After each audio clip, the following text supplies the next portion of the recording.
I honor you, NMDjo, at I honor you, Ma'am Welma. Nako, my God. Feedback?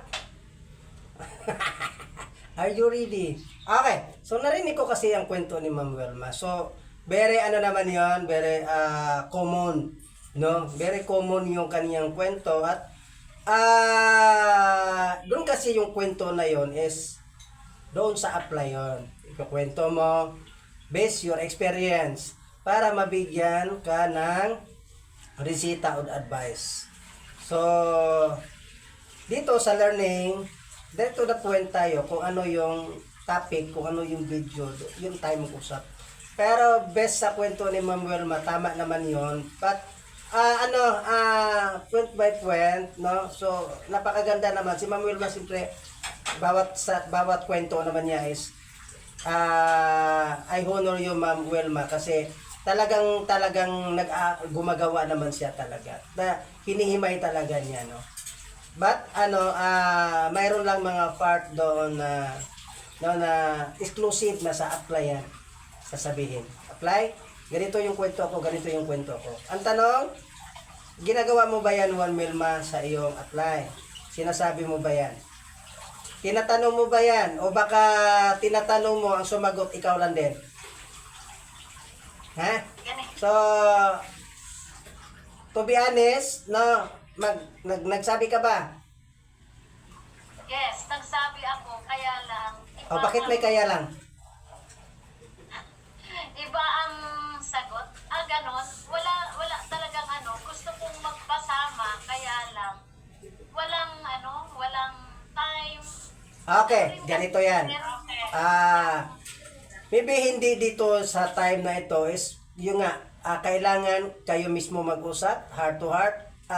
Ilatag mo kay apply kung ano ba talaga yung gusto mo. Na kung yun ang concern mo, very naman yun, small, maliit na bagay lang yan. So, hindi lang kayo nagkatokma sa gitna. But see to it, na be transparent sa yung apply kung yun ang gusto mong sabihin sa kanya, no? So ano lang naman yun, normal. So back to basic tayo. So ayaw ko sabihan si Ma'am Welma dito ng kasi nasa tayo, no? So nasa training tayo, no? So we love them each other. Ay, English yun. So English yun, ha. Download nyo kasi yun, English, bihira lang yun. So, ako naman, no, okay na, Ma'am Welma, Wait lang, apply, wait lang. Go ahead.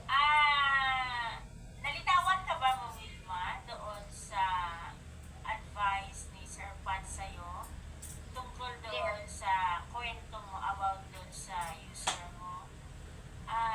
Nalinawan ka ba kung ano dapat ang gagawin? Yes po. Nakatulong ba sa'yo yung sinasabi ni Sir Pat? Okay, yes. So dapat nag-connect kay apply talaga para at saka yung apply mo, meron pang isang apply niya. So very proud ka dyan kasi GMP yan. Ang tanong kasi, nakikipag-usap ka ba? So yun. Sa inyo po yan ang mga apply. So ang tanong ko doon ulit, again, nakatulong ba sa'yo yung advice ni Sir Pat? Yes, ma'am. Okay. So, mag-uusap na lang sila ng mga apply niya. So, go ahead na, Sir Pat. Okay. Back to tayo sa video ni Da Josh. Okay. Thank you, Ma'am Welma. At si Ma'am Welma core naman yan kasi nagtitraining niya. So, okay, back to tayo sa video.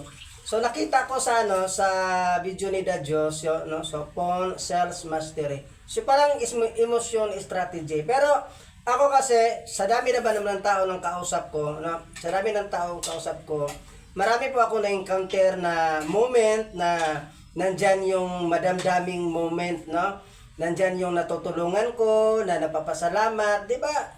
I'm so happy na tayo na ako, na mga katulad ko, na ini-embrace ko yung lifestyle mission. Of course, at talagang masaya ako, pero hindi ako umabot sa punto na umiiyak ako na inactual. But yung heart ko talagang, di ba, I'm so happy na despite of sa normal na tao is nakakatulong, nakaka-touch ako doon sa mga taong nabigyan ng pag-asa sa lalo especially sa product, No, kasi whole family, no, kung 10 yan, isa matulungan ko sa health, lahat yan kaibigan ko na. No? So, ganon kasi yung ano ng ganon talaga ang ano ng lifestyle. So emotion strategy para sa akin yung parang emotion strategy kung magagamit natin ng maayos. Hindi sa strategy, is normal.